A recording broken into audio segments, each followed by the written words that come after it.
Hey everybody, it's Rebecca from the myHogwarts.com Craft Guild, and I'm here for one very last Learn to Crochet episode. In this episode, we're going to take all of the elements that we've been learning over the series and combine it into a pattern. So I'm going to teach you how to read a pattern, how to follow a pattern, and how to actually make a project. So first, let's review all of the different stitches that we've learned so far and what their abbreviations are, right? So first we have single crochet. That's going to be abbreviated SC. It's the small one here. Then we learned the double crochet. That's abbreviated DC, and that's this stitch here. Next we learned the triple crochet, which is abbreviated TC, and that's this tall stitch here. Next we learned the half double crochet, which is this stitch here, and that's abbreviated HDC. Then we did some increases and decreases. Increases, I said, are going to show up as 2 double crochet in the next stitch, or single crochet, or triple crochet, or whatever. So that's what we have here is 2 DC in next stitch. And then the next row when we decreased again, that's going to be abbreviated as DEC for decrease. So it'll say DEC over next 2 stitches. Finally, we worked in the round, and I told you about the slip stitch, which is just going to be abbreviated SLST for slip stitch. And that is pretty much it. That's going to be covering everything that we need. And so you're going to see all of those space-saving, time-saving little abbreviations that help make a pattern kind of look like code if you don't know what you're talking about, but once you know what those abbreviations all mean, it's just instructions. So go ahead and take a look at the pattern, which I've linked in the description below. That's just going to be a Google Doc that has the instructions for the project we're going to be working on. And this is the project. This is the mock-up I did in a sort of dark brown, so hopefully you can see the stitches okay. This is a cup cozy. It's actually a Starbucks cup cozy. This is a genuine Starbucks grande size cup, complete with my misspelled name on there. And so normally you have this cardboard sleeve that protects you from the heat, but we've got a replacement little sleeve here, and it's just cute. I guess it would be cute in an Instagram post. Probably not super practical, but I figured it was something simple and something that like everywhere all over the world pretty much, I think a grande Starbucks cup is going to be pretty much the same size, so that you have a reference point for how big this project is supposed to be. For those of you keeping track, this is the spring 2017 version. It has been sitting on my desk for a little while. Don't worry, I rinsed it out. Alright, so this is the project we're going to be working on. It's got a sort of a shell pattern here that's worked in, and it's really easy. Don't worry about that. I'll show you how to go over every step in the process, and you can follow along in the pattern and follow along with your own yarn and hook. So whenever you're making a pattern, especially when it's something that has a specific size, like this has to fit the cup. It has to be a specific size. Anything that's like wearable, a sweater or gloves, anything that has to be a specific size, you're going to want to follow what's called a gauge. And that basically is just a measurement that tells you how big the stitches are supposed to be.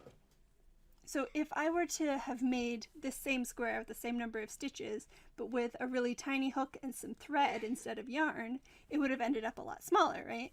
Or if I made it with super chunky yarn and a giant hook, it would have ended up huge. So the gauge is, if you look in your pattern, it'll say that the gauge, you want 17 stitches in 17 single crochet in 21 rows equals 4 inches. And 4 inches is pretty typical. You're going to want to make sure when you make your gauge swatch, all you do is you just make a square like this. You just stitch a square. When you start that square, you just want to start with a chain that's long enough to make it at least 4 inches. So you see here, this one's probably about 5 inches because I want to make sure I had enough to really get that, that gauge in there. They do it 4 inches because if you only measure 1, then you could be off by a little bit, and that small amount that you're off will accumulate pretty quickly. So 4 inches is a pretty good measurement to get a feel for slight variances in stitch size. So if you look, yeah, you probably can't really see with this ruler because it's clear, but you count all the way across, and I can tell you that this one does fit the gauge because I actually used this swatch to set the gauge for the pattern because I made it myself. I'm gonna put that disclaimer out here right now. I wrote this pattern myself, so there's no copyright issues, but that's also a disclaimer, like, it hasn't been tested. Normally when you make a commercial pattern, you get people to test it to make sure that there's no errors. So if there are any errors, I will post corrections in the description below as they come up. But for the meantime, it's a pretty simple pattern and we're going to follow along, alright? You just want to create your gauge swatch. That's what this is called, a gauge swatch. Measure it and see how that works. Like, you start with the recommended hook size and the recommended yarn size. In this case, it's just worsted weight yarn and this G size hook. You make your gauge swatch, and if you have too many stitches, if say instead of 17 in the 4 inches you have 20, then that means that your stitches are too small, and so you want to go up a hook size or up a yarn size. So you might want to try an H size hook or an I. If you have too few stitches in the 4 inches, say you have 14 or 15 stitches instead of 17, then that means that your stitches are too big and you want to go down a hook size. So you would want to try like an F. And then you make the swatch again and you see how close it is. You want to just you kind of can guess based on what the project is. If you're making a sweater, you want to make sure that your gauge is right on because you're going for certain measurements to fit your body. And if your gauge is off, then the whole sweater is going to be the wrong size. But when we're making something as simple as this, it's not going to be a huge deal if it's off by, a couple millimeters. It's not the end of the world. Don't stress out about the gauge too much with this. Certain projects you don't have to really worry about it at all, but it's good to know how to do it, and it's a step that a lot of people will skip if they are in a rush or if they're too excited to get started on the project. But that's definitely not something that you want to skip, especially when you're making a wearable. Okay, so let's get started. Here's my ball of yarn. And we're just going to start with our Slipknot. I believe that's episode 2, where I teach how to make a slipknot. Very simple. So you'll see at the very beginning, before we even get to row 1, it just says chain 35. So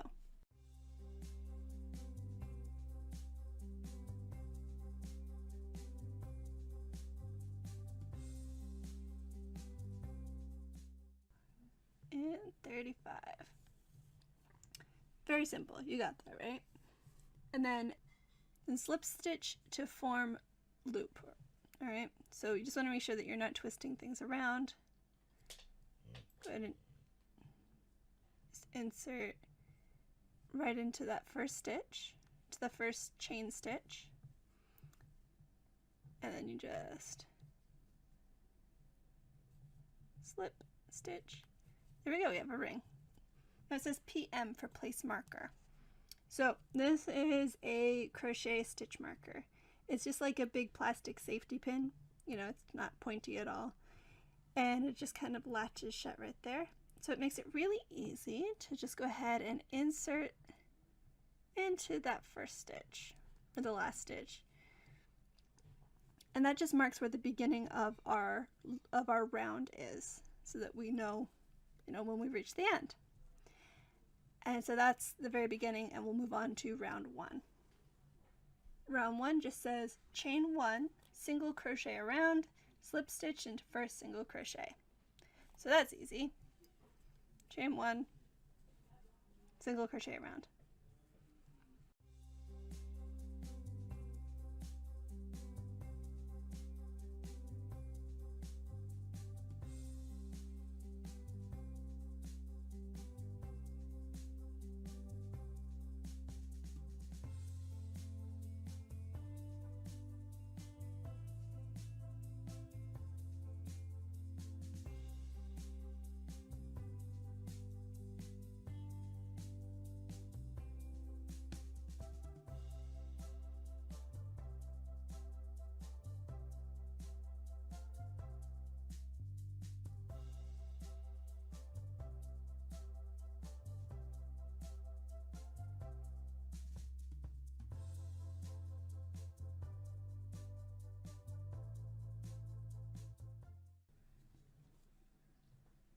Alright, and here we are around at the beginning again.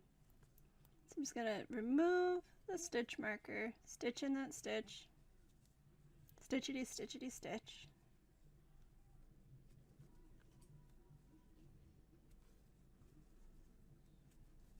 Alright, and then this is the first stitch here. So we just slip stitch into the first stitch.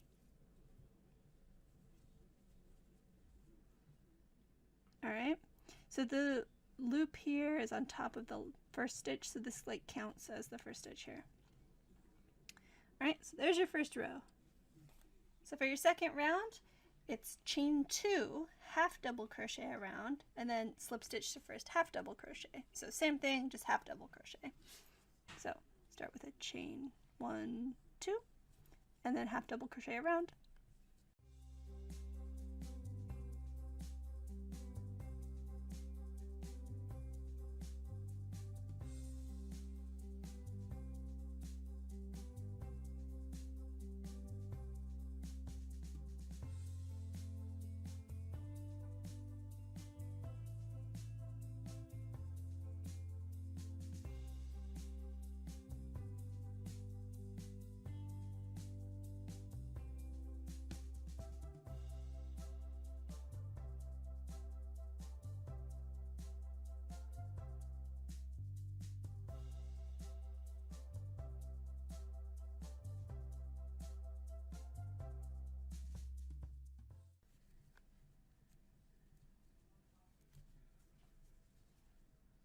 So this pattern actually goes ahead and counts, or it does not count the beginning chain 2 as a stitch, just because I personally tend to find that that makes things look a little bit too sparse.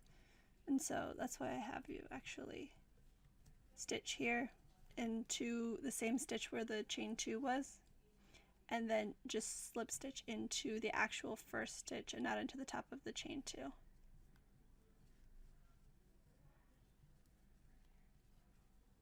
If you feel confident in what you're doing, you can modify that if you feel more comfortable a different way.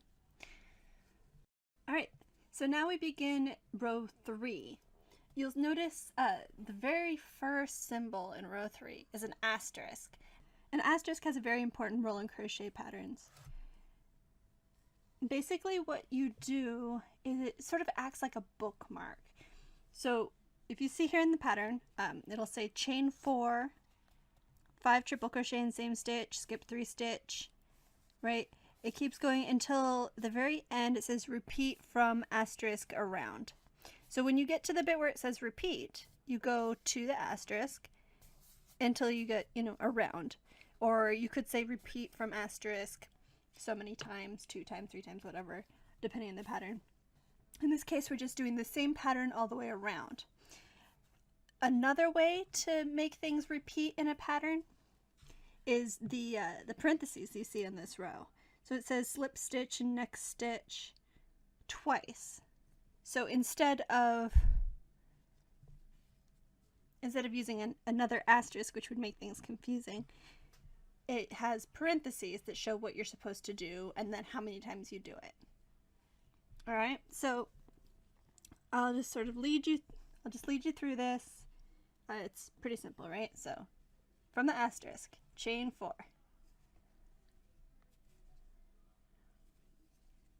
Then 5 triple crochet in same stitch. So that's right here. Oh, I realized I forgot to put the stitch marker back.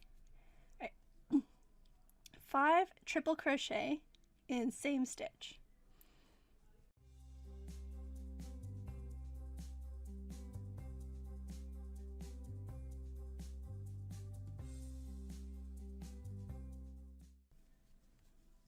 Alright, see how we did 5 triple crochet all in the very same stitch, so we really increased quite a lot. That's how increasing can get pretty extreme and pretty cool. So we're making the shell pattern in this row. So next we want to skip 3 stitches. So you count down here, this is the next stitch. You might want to pull the stitches back so you can see what you've got underneath because things tend to crowd. So this is the 1 stitch, 2 stitch, 3 stitches, right, that we're skipping, and so this is the next one we want to work in. So we want to slip stitch in this stitch, right, this next stitch, and then again, because it says twice, right? Okay. And then we go straight back to the asterisk where it says to chain 4 and then 5 triple crochet in the same stitch. It's right here.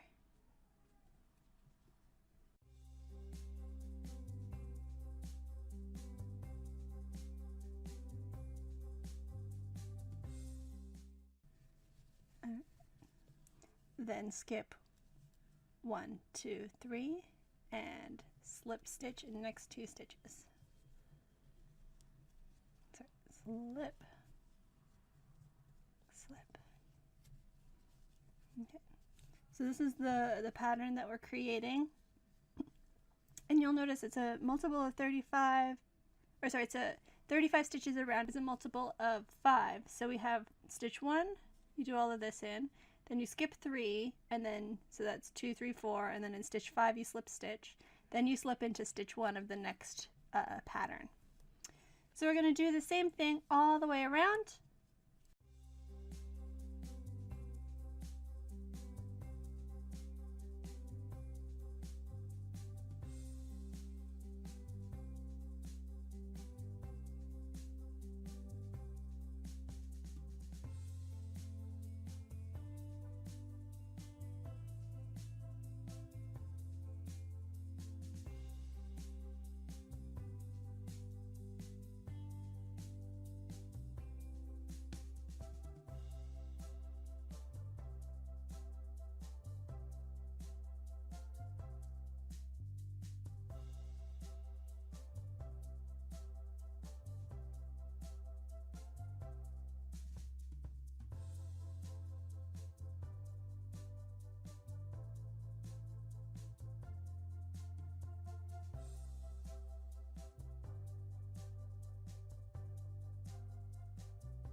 Alright, here's slip stitch into the next stitch, and then slip stitch into the stitch after, which you'll notice is the very beginning stitch. So we're all the way around. Alright. Looks kind of like a crown, or I don't know, leaves or whatever. We're going to move on to row number 4.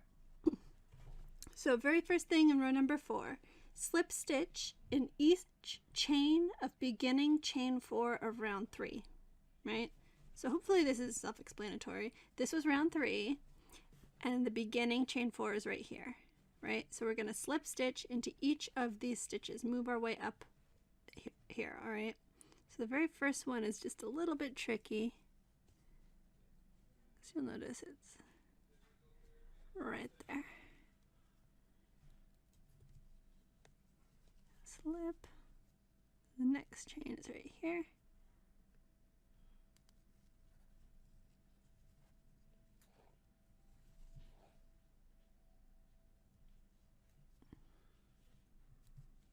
Chain 3 and chain 4. There we go. So that's all we've done, is we've moved from the bottom up to the top. And now, don't forget this part. Turn. Right? Right there, it just says to turn. So that's all we do, is we turn, and now we're actually going to work this row 4 in the opposite direction. Alright? So we have another asterisk here, so take note of that asterisk. We want to do 5 triple crochet in the first slip stitch of the last row. So remember, we were going around, we did 2 slip stitches here. So this one here is the first of those 2.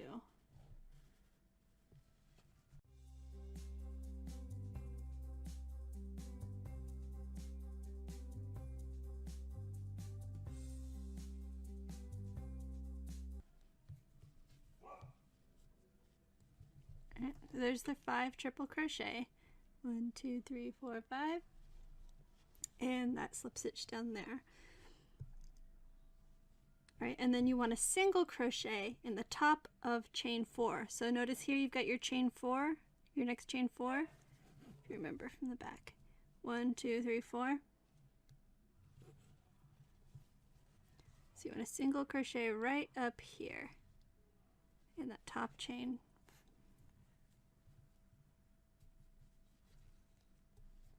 There we go. So that's what we've done here is we've taken that space that's between these little baubles and filled it with more, sort of another shell pattern in the opposite direction. So here's what it's going to look like on the right side. Yeah. All right. And so now we've reached the repeat from asterisk around. So same thing. Just go back to the asterisk, which is where it has us triple crochet 5 times.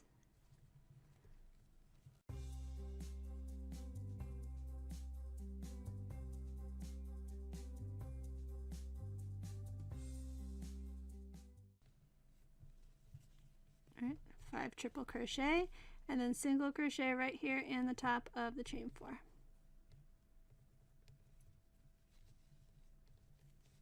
All right, and we just keep going. I'll see you at the end.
Alright, so we've got our all the way to the end, and we're just going to do our last single crochet.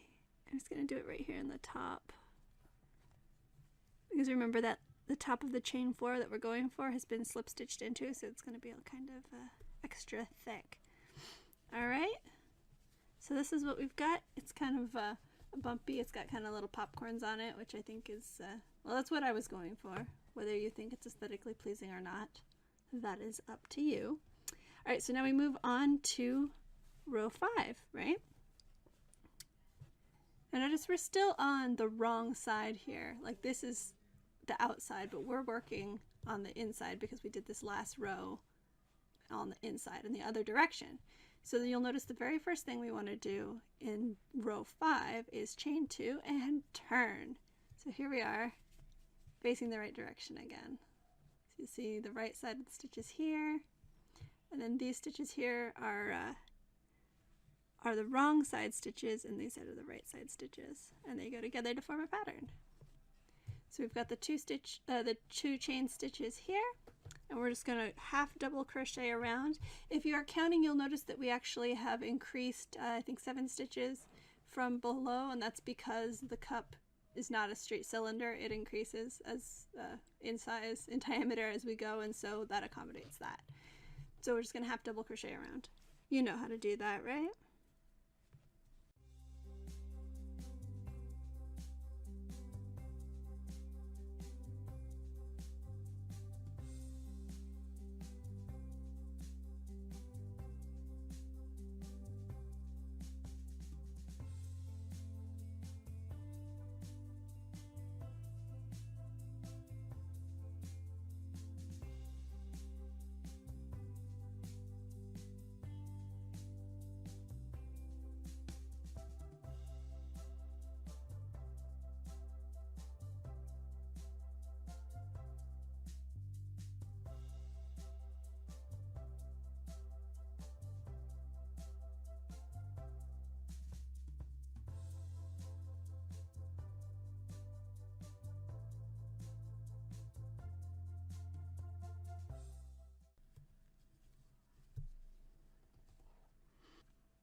Sounds pretty simple, right? And then the very last row, row 6, is just going to be the same as the first row.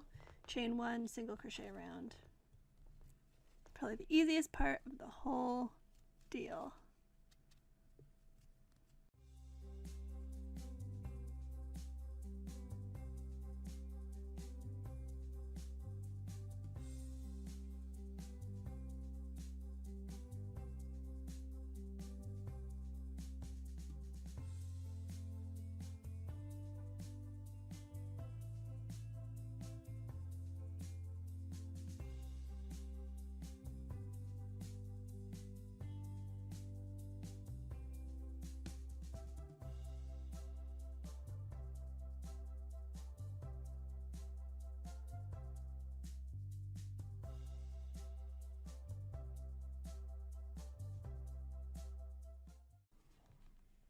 Alright, and here we are back at the beginning. Just going to slip stitch into the last stitch.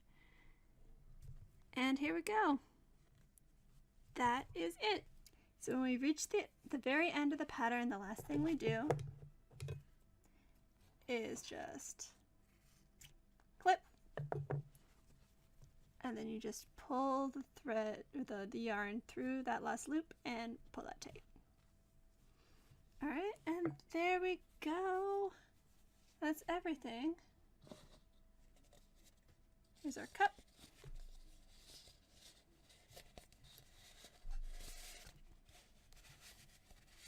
And there we go. Got a nice little cozy, all ready for Instagram. Right? The only thing that's missing is that these ends are pretty unsightly. So let me show you how we deal with those, alright? Possibly even more hated than making a gauge swatch at the beginning is finishing at the end and weaving in your ends. You want to start, you just need a tapestry needle. This one's a little bit pointier than is typically ideal. It's the one I could find. But basically a big yarn like this, a big needle like this that you can fit your yarn into. So, and you just go ahead and thread that however you can.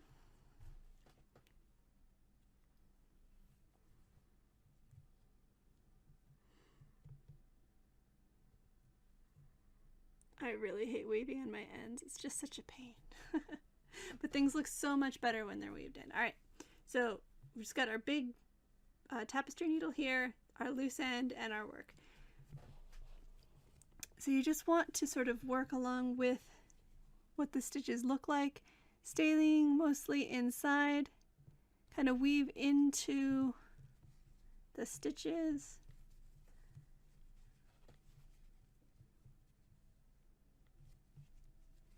It didn't work.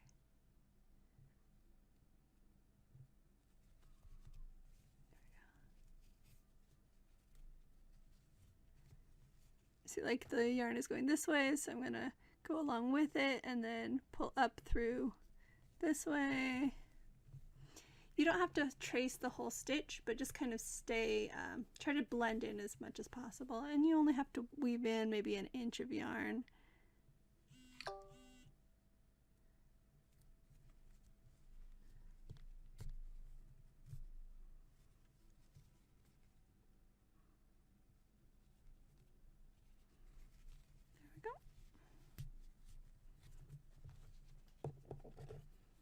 And then just clip good and close. And now you can't even see it. It's like it was never there. Do the same thing for the other side, and you're done. So that is how you do it. That's how you follow a pattern. I hope that this video made it a little bit easier to understand what the pattern was doing. And I hope that now you feel confident that you can go out, find all kinds of patterns. Ravelry.com is a fantastic resource. There's other places where you can get free patterns, or you can get paid patterns on Etsy or Ravelry or any other place. And they're all pretty much the same idea. You just follow your abbreviations and you can make a lot of really cool things. So I look forward to seeing all of the neat things that you're able to do with your new skill of crochet. And don't forget to post pictures of your projects in the Craft Guild on myHogwarts.com. And if you're not on myHogwarts.com and you're a fan of Harry Potter, as always, I really do recommend that you check it out. It's a fantastic website full of really great people who will be some real lifetime friends. And we just have a really great time playing around with the whole Harry Potter universe and just, yeah, meeting people with all kinds of interests like crochet.